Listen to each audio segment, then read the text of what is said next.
Sahabatku di dalam Tuhan, bersyukurlah kepada Tuhan atas segala kebaikannya. Hari ini Tuhan menyatakan kebaikannya. Dia mau tuntun kita dengan firman-Nya.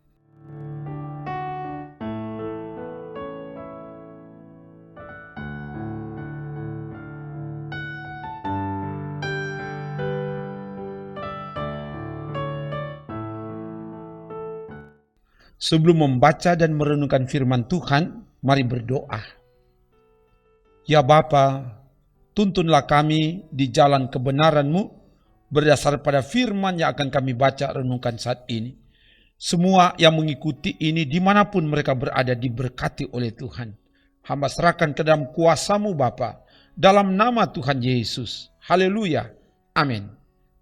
Firman Tuhan hari ini dibaca untuk direnungkan dari Kitab Injil Markus pasal 1 ayat 1 sampai 3. Begini dikatakan.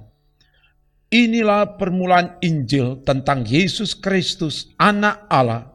Seperti ada tertulis dalam kitab Nabi Yesaya. Lihatlah, aku menyuruh utusanku mendahului engkau.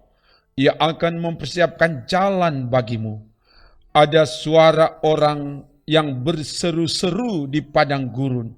Persiapkanlah jalan untuk Tuhan. Luruskanlah jalan baginya. Demikian firman Tuhan. Sahabatku di dalam Tuhan.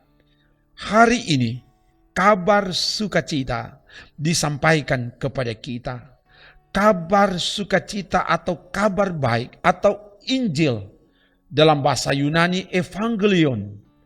Injil bukan berbicara tentang sebuah konsep.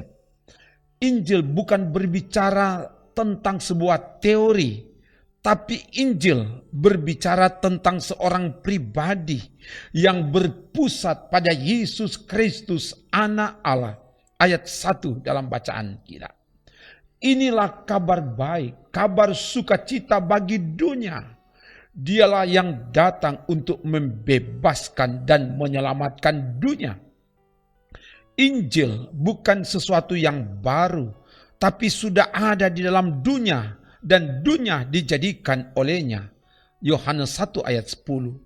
Kedatangannya dalam diri Yesus Kristus telah dinubuatkan oleh nabi-nabi dalam perjanjian lama.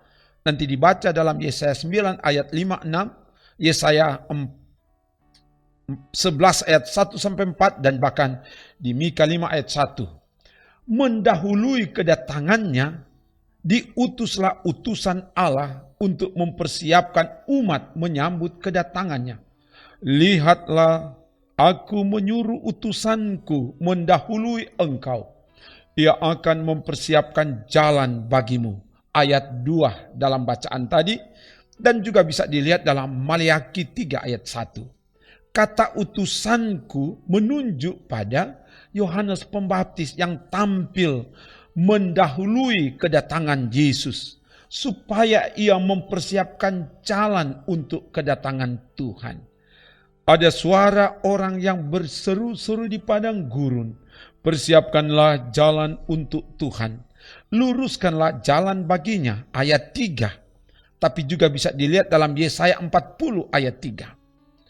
Sahabatku di dalam Tuhan. Menyambut kedatangan Yesus Kristus, Anak Allah, umat harus dipersiapkan.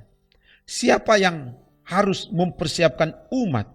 Firman Tuhan katakan utusan Tuhan ditugaskan untuk mempersiapkan umat. Di dalamnya ada pelayan-pelayan Tuhan diberi tanggung jawab untuk mempersiapkan umat. Termasuk juga orang-orang percaya. Kita punya tanggung jawab untuk mempersiapkan diri sendiri. Mempersiapkan keluarga, anak-anak dan orang tua. Melalui kehadiran kita yang jadi contoh, jadi teladan, jadi saksi. Jadi surat Kristus yang tertulis, yang dapat dilihat, dibaca, dan diteladani oleh orang lain. Dengan berbuat demikian, kita telah berperan mempersiapkan jalan untuk kedatangan Tuhan. Semoga demikian. Haleluya. Amin. Mari berdoa. Terima kasih Bapa, firman telah diberitakan. Bahwa Engkau persiapkan kami sebagai alat-Mu untuk mempersiapkan diri kami, tapi juga berperan untuk mempersiapkan orang lain melalui cara tampil kami. Kami jadi teladan, jadi contoh sehingga orang melakukan kehendak Tuhan melalui cara tampil kami sebagai orang-orang beriman kepadamu. Dan untuk itu diberkati semua yang dengan taat mengikuti pelayanan dari YouTube Kemim Bukit Moria Rike Manado ini. Dimanapun mereka berada, biar diberkati Tuhan. Dan diberkati juga Komisi Musik dan Multimedia, diberkati semua perangkat pelayan, diberkati semua anggota jemaat, diberkati program-program yang dilaksanakan termasuk dalam penyelesaian pembangunan rumah Tuhan di Gemim Bukit Moria Rike, diberkati Tuhan. Kami serahkan ke dalam kuasa-Mu Bapa, termasuk juga pemerintah kami yang ada di kota Manado, di Sulawesi Utara, bahkan di bangsa kami. Dan bahkan juga berkati seluruh masyarakat yang ada, supaya kami hidup berdampingan, sehingga tempat di mana kami diami diberkati Tuhan. Terpuji nama-Mu Bapa, dalam nama Tuhan Yesus. Haleluya. Amin. Demikian pelayanan firman dan doa. Kamu berharga dan mulia di mata Tuhan. Kamu yang telah mendengar firman ini, bagikanlah juga kepada orang lain sesuai perintah Yesus, yaitu memberitakan Injil kepada semua orang. Shalom. Tuhan memberkatimu kini dan selamanya. Amin. Trims.